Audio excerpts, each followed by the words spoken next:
But prior to that, we used to make his life miserable. They wanted to know my feelings about the show, and I said, I think the show is fresh and it's new. I think it's revolutionary. And they said, what do you mean revolutionary? Keenen Ivory Wayans didn't just break into Hollywood. He kicked the door off its hinges and dared the system to do something about it. Before the billion-dollar franchises, before In Living Color rewired American comedy, before Jim Carrey's face stretched across every movie poster in the world, there was a kid from Harlem who learned early that silence was a luxury black families couldn't afford.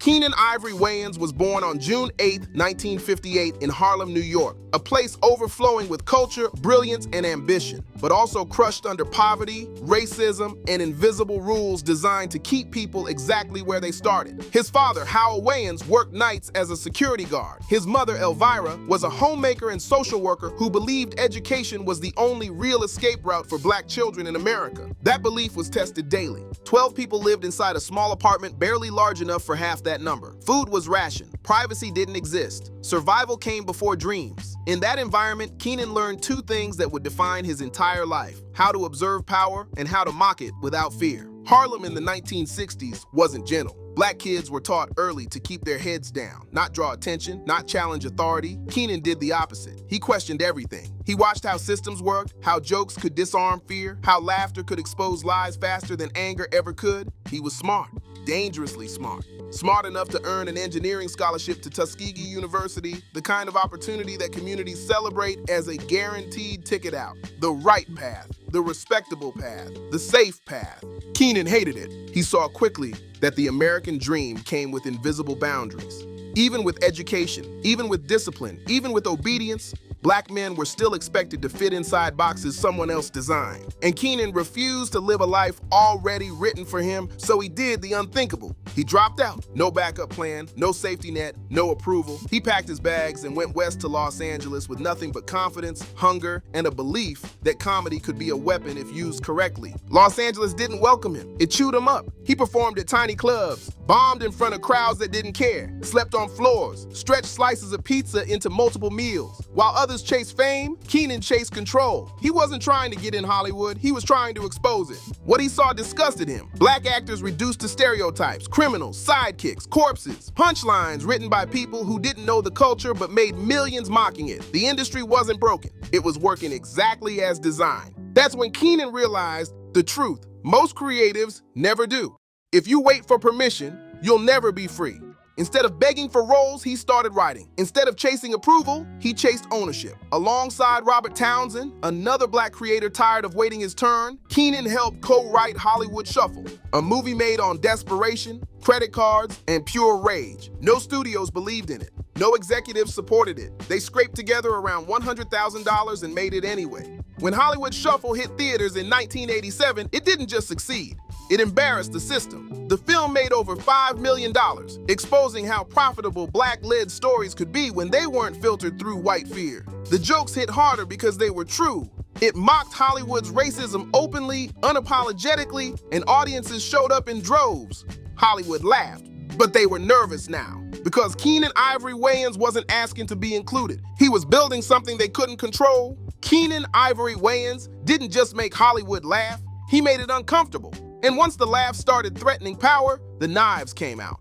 By the late 1980s, Hollywood was still operating under an unspoken rule. Black performers could entertain, but they could not control. They could support, but they could not lead. And they absolutely could not mock the system that fed them. Keenen saw that rule clearly and broke it on purpose. Before In Living Color, Keenen had already proven he was dangerous to the status quo. Hollywood Shuffle wasn't just a movie, it was an indictment. It exposed the lazy stereotypes, the recycled roles, the way black actors were boxed into caricatures. Studios laughed publicly, but privately they were rattled. The film cost almost nothing and embarrassed an industry that spent millions to say nothing meaningful. That kind of success makes executives nervous, not impressed. So when Foxx, still a young, hungry network, handed Keenen unprecedented creative control, it wasn't because they trusted him. It was because they underestimated him. When In Living Color premiered in April 1990, it detonated. This wasn't safe sitcom humor. This wasn't polished, polite comedy. This was raw, political, fearless, and unapologetically black. Police brutality sketches, class warfare, Media hypocrisy,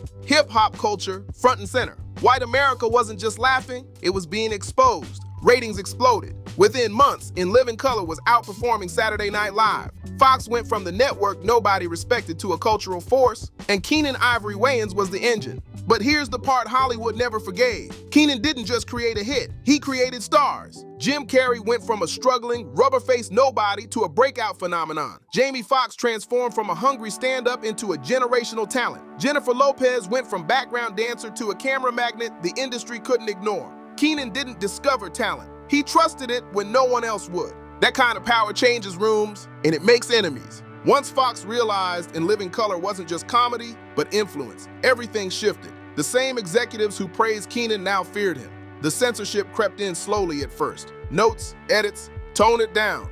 Make it less aggressive. We're worried about advertisers. Sketches started getting cut, punchlines got softened, political edges got sanded down, entire segments disappeared. What had been a revolution was being slowly strangled by committees. Then came the moment that changed everything. During a live broadcast, Fox cut away from one of Keenen's sketches mid-air without warning, replacing it with commercials. No approval, no discussion, just raw power.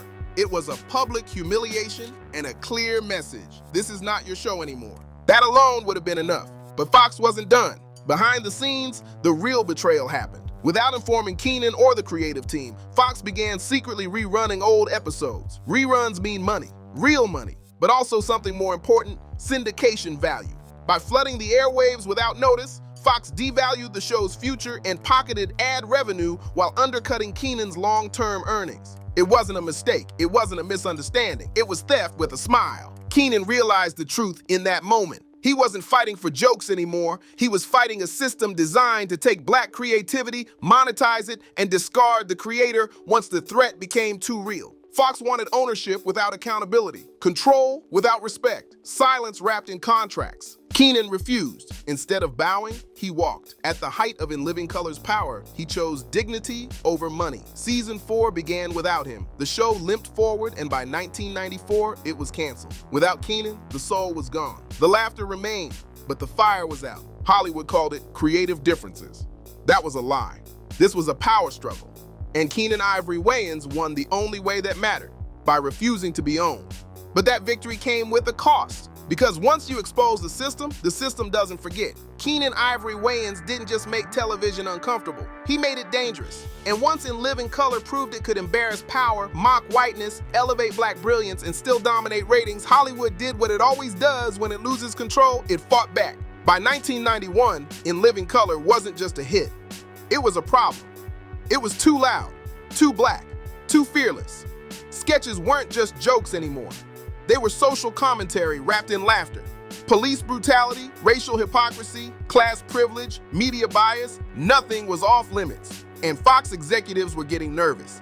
That's when the knives came out. Censorship arrived first, quiet at the beginning. Notes, suggestions. Maybe soften this line. Maybe that joke goes too far. Maybe the audience isn't ready. What Fox really meant was, we are losing control of this narrative. Sketches started getting cut. Entire segments disappeared before airtime. Punchlines were dulled. Meaning was stripped. Comedy was allowed. Truth was not. Keenen fought every week. He argued for every line, every scene, every joke that mattered. But the balance of power had shifted. Fox no longer saw him as a genius creator. They saw him as an employee who needed managing. And then came the moment that broke everything. During a live broadcast, Fox executives made an unprecedented move. Without warning Keenen, without approval, without consent, they abruptly cut away from the show mid-episode and replaced it with commercials. Millions of viewers watching at home saw it happen in real time. It wasn't subtle, it wasn't accidental. It was a public humiliation, a declaration of dominance. Fox was sending a message. This is not your show anymore.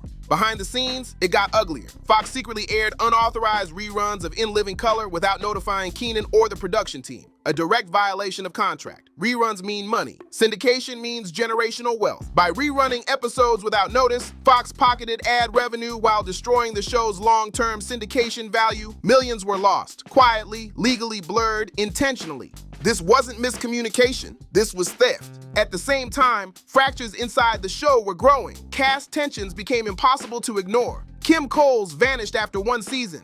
No explanation, no farewell. Rumors exploded. Favoritism accusations followed. especially surrounding Jennifer Lopez, who was elevated and spotlighted while veteran cast members felt sidelined. Jamie Foxx's explosive talent clashed with others, sometimes crossing into intimidation. Improvisation turned into dominance. Laughter masked resentment. Keenen allowed chaos because he believed chaos created truth, but chaos without trust rots from the inside. By 1992, Keenen understood something devastating. He wasn't just fighting Foxx, he was fighting an entire system designed to break black creators once they became too powerful, too profitable, too uncontrollable. So he made the most radical move Hollywood never expects. He walked away. No press conference, no scandal, no begging. He left in living color at its peak. Ratings still strong, cultural influence still massive. He chose dignity over dollars, control over comfort, silence over submission. Without Keenen, the show bled out. By 1994, In Living Color was canceled. Audiences felt it immediately. The edge was gone. The soul was gone. The revolution was over. But Keenen wasn't finished. He just changed the battlefield. Keenen Ivory Wayans didn't just disappear, he walked away on purpose. By the early 2000s, Keenen had already beaten Hollywood at its own game. In Living Color had shattered TV rules. Scary Movie had turned parody into a billion-dollar weapon. He had proven that black comedy didn't need permission, approval, or filters to dominate mainstream culture, and that was exactly the problem. Hollywood could tolerate black creativity. It could tolerate black success, but it could not tolerate black ownership with independence. Once Keenen stopped playing the game on their terms, the tone changed. Studio calls slowed. Invitations dried up. Media coverage softened into silence. Not because he failed, but because he was no longer controllable. Keenen had already seen how power really worked. He watched Foxx censor him, rerun In Living Color behind his back, slash syndication value, and quietly pocket money that should have gone to the creators. He understood something most artists learn too late. When you threaten the system doesn't fight you loudly. It erases you quietly. So Keenen made the most dangerous move of all. He chose dignity over visibility. Instead of begging for relevance, he protected his wealth, his family, and his peace. Royalties from Scary Movie, White Chicks, and creator credits from In Living Color continued flowing. Smart real estate investments replaced studio dependence. With an estimated net worth between $65 and $75 million, Keenen didn't need red carpets. Money could no longer be used as leverage against him. Silence became his shield. And while the public speculated about where he went, Keenen was doing what Hollywood hates most, living well without them.